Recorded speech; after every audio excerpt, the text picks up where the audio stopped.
మన మహిళా కాంగ్రెస్ నాయకురాలు దివ్య చిరంజీవి దివ్య పుట్టినరోజు సందర్భంగా కాంగ్రెస్ పార్టీ కార్యాలయంలో దామోదర్ రెడ్డి గారి సర్వోత్తమ రెడ్డి గారి ఆశీస్సుతోటి ఇక్కడ ఈ కేక్ కటింగ్ కార్యక్రమం చేయడం జరుగుతుంది.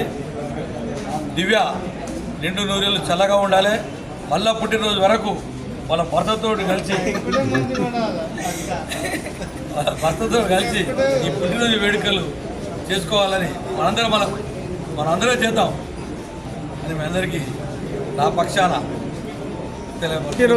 మరోసారి శుభాకాంక్షలు తెలియపరుస్తున్నాను.